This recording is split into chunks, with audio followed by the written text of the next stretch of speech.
In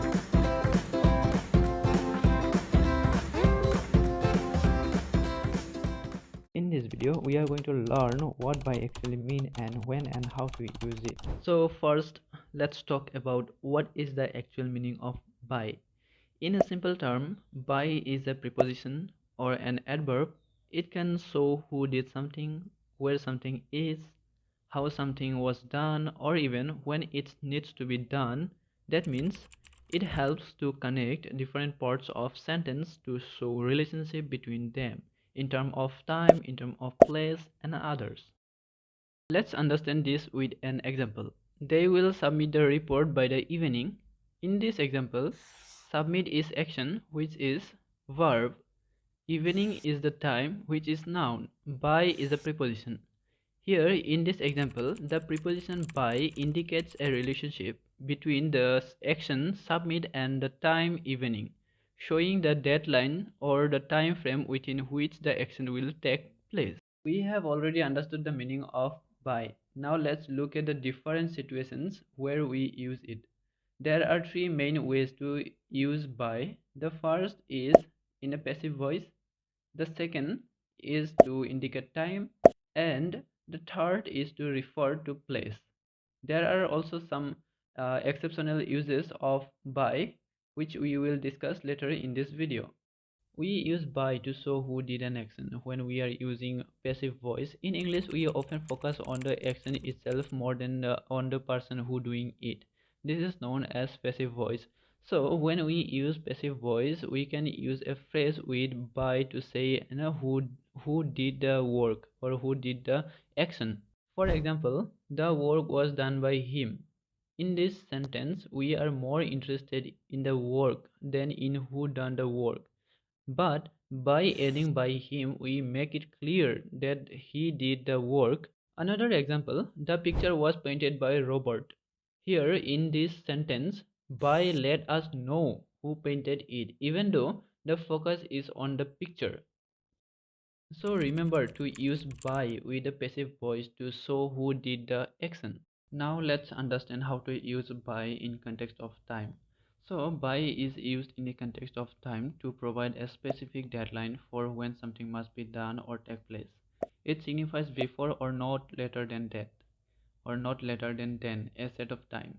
For example, if you say I will finish my project by 5 p.m., that means or that indicates you can finish it before 5 p.m. or at 5 p.m., but not beyond that particular time limit.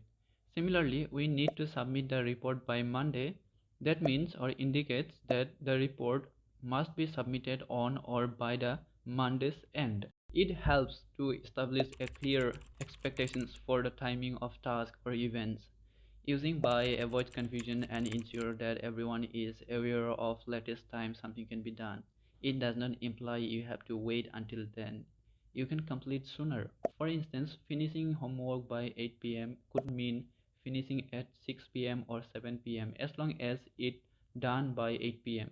In simple term or in simple way, by is a technique to establish boundaries and keep things on track. We use by to mean beside or at the side of in the context of place or position. For example, there is a lovely cafe by the river. That means the cafe is beside the river. By and near have a similar meaning, but by refer to a shorter distance. That means by refer to location or position, implying next to or at the side of something. For example, the chair is by the table. That indicates the chair is close to the table. It assists or helps in demonstrating the proximity of two things or location. It can be used in a sentence such as the school is by the park. It indicates that the school is close to the park.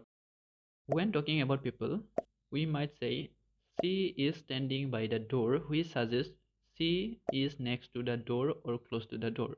Direction can also be given with by, as for example, the cafe is by the road.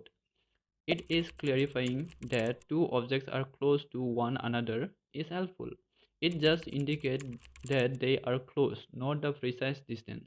It's a straightforward but efficient method to precisely describing place or positions. We also use by to mean movement past something. For example, three people walked by the house. Here in this sentence, by the house means the people or they moved past the house. By also stand alone without an object and still mean movement past something. For example, Lisa waved as she went by. Here, by means Lisa moved past something, but the specific object like house or location is not directly mentioned. It's implied. So that's it for today. Thank you so much for watching. If I missed anything in this video, please let me know in the comment sections. Goodbye until the next video.